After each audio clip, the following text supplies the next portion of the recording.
Bonjour à tous, bienvenue dans cette nouvelle vidéo, bienvenue sur GLS Drive. On se retrouve aujourd'hui pour un essai moto, donc l'essai de ma première moto.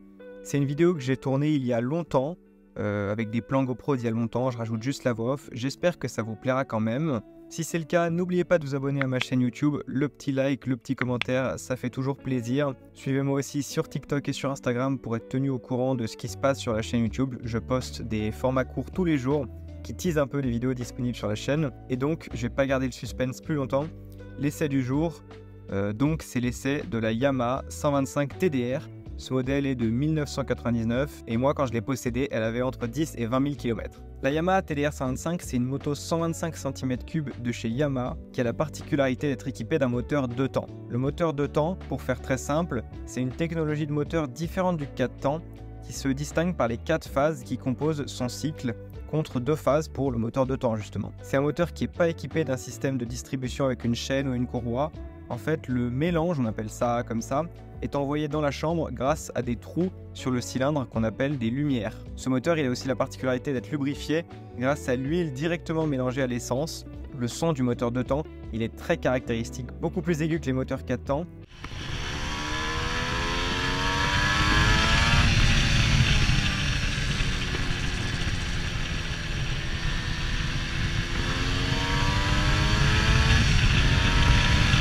Et le moteur de temps, souvent, il marche d'ailleurs très fort dans les tours uniquement. C'est un moteur qui équipe souvent les scooters et motos de petites cylindrées, parce qu'à cylindrée équivalente, justement, il aura tendance à marcher plus fort que son homologue 4 temps. La TDR 125, elle a été produite de 1993 à 2003 sous 2 phases, le 4FU et le 5AE. Elle reprend la base de la Yamaha DT 125, qui était un trail typé off-road. Le TDR, à l'inverse, c'est un trail typé route. C'est une moto qui est assez haute, avec un gabarit imposant quand on la regarde de profil. Une fois dessus, en revanche, elle est très fine, car forcément, ça reste une 125. Elle pèse d'ailleurs 133 kg à sec et dispose d'un réservoir de 11 litres. La selle culmine à 850 mm, mais le poids contenu rend la moto très facile à prendre en main. Le moteur, donc, monocylindre 2 temps, de 125 cm3 à carburateur, de 28 mm de diamètre et refroidissement liquide. Il développe 15 chevaux à 7500 tours, il est bridé d'origine, et 1,3 m/kg de couple à 6500 tours. Parlons du bridage, justement. Dans le monde de la moto, pour respecter les normes imposées aux 125,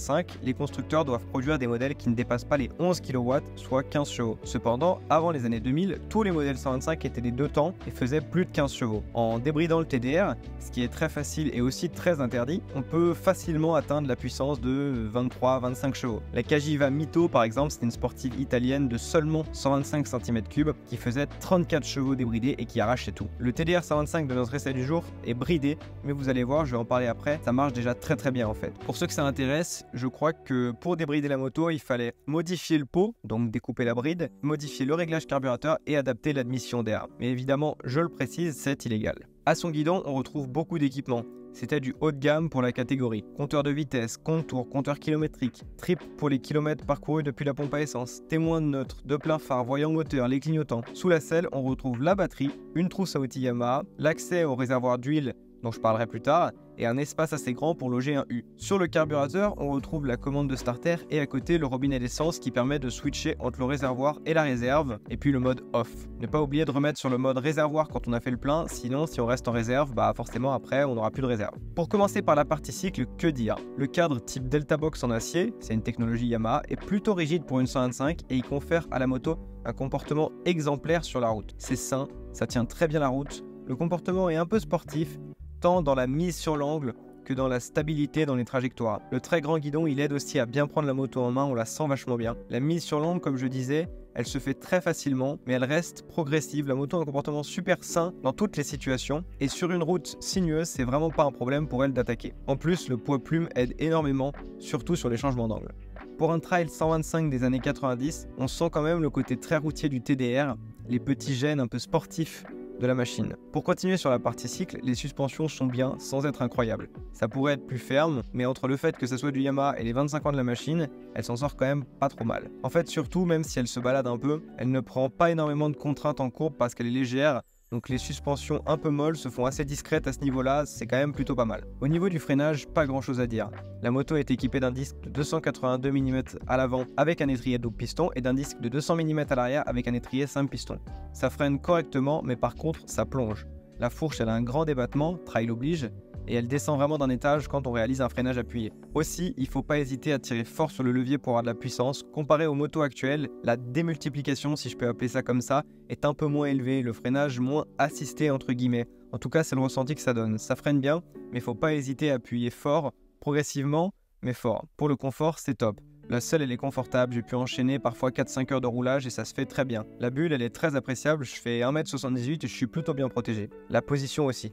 On est à l'aise, comme c'est un trail, on a le dos droit, les bras pas trop recroquevillés et les jambes plutôt dans l'alignement du corps. C'est une position qui est très confortable. Après, il faut aimer les positions type trail. Maintenant, ce qu'on attend le plus, le moteur. Ce que je vais vous dire va parler à tous ceux qui ont déjà conduit un 2 temps, mais globalement, en dessous de 5000 tours, c'est vide, c'est creux, il n'y a rien. Par contre, de 5 à 12 000 tours, la machine se réveille et c'est vraiment le jour et la nuit.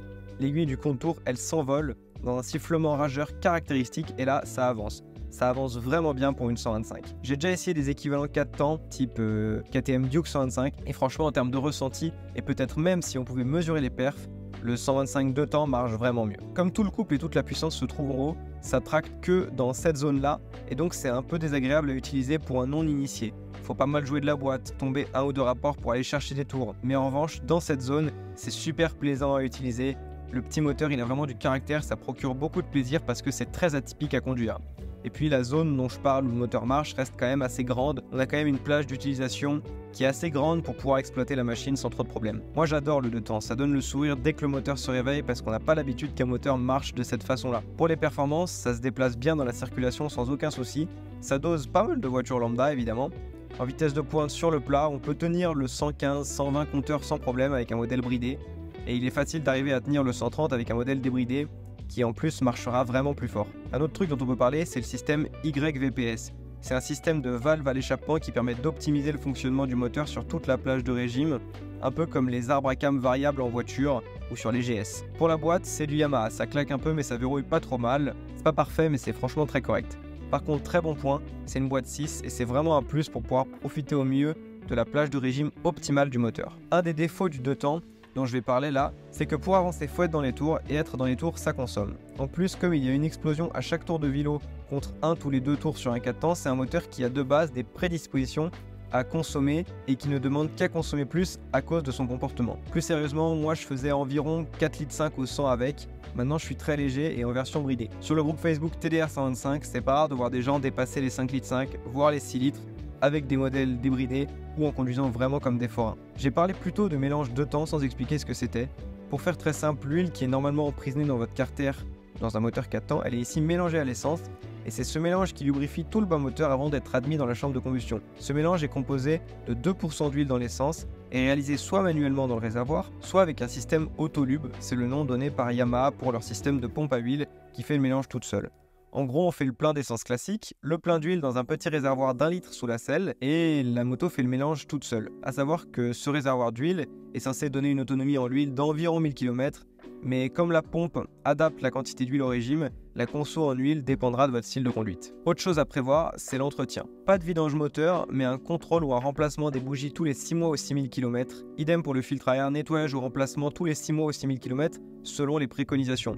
Faut reconnaître que ça fait quand même beaucoup. Enfin, vidange de boîte et vidange du liquide de refroidissement tous les 24 000 km ou 24 mois.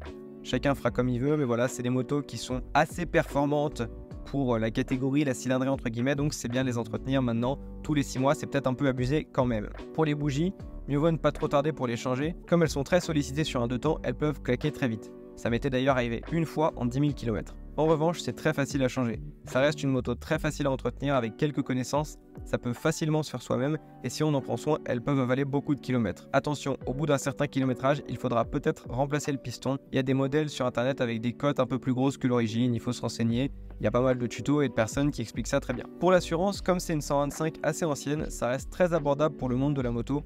Après, comme pour toute assurance, ça dépend de chacun. Pour finir sur le tarif, c'est une moto qui était très chère, limite hors de prix pour l'époque. Neuve, elle coûtait 4500 €. À titre de comparaison, en 2016, donc 20 ans après, une KTM Duke 125, qui est quand même une 125 haut de gamme en 4 temps, coûtait 4150 €.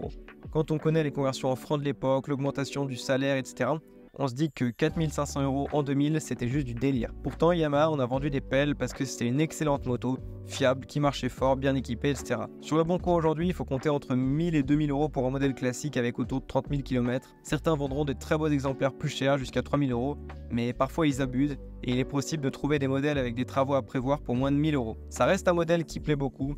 J'ai acheté la mienne 1300 et je l'ai revendue 1800 2 ans plus tard avec des pneus et des freins neufs et en ayant bien révisé la moto, donc voilà. Pour conclure sur le TDR, et en toute objectivité évidemment, j'aurais envie de dire que c'est une excellente 125. Pour quelqu'un qui cherche une moto fiable, qui marche fort pour une 125, bien équipée, avec de la gueule, c'est mon avis, mais c'est la moto idéale. Les défauts, elle n'a pas l'ABS forcément et elle consomme un peu.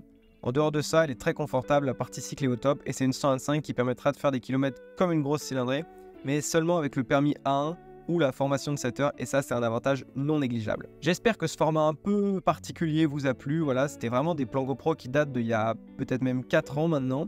Je vous remercie de m'avoir regardé. Si ça vous a plu, dites-le moi dans les commentaires, le petit like qui fait toujours plaisir, Instagram et TikTok pour ceux qui veulent avoir accès au contenu court. Moi je vous remercie de m'avoir regardé et je vous dis à très vite pour une prochaine vidéo. Ciao tout le monde.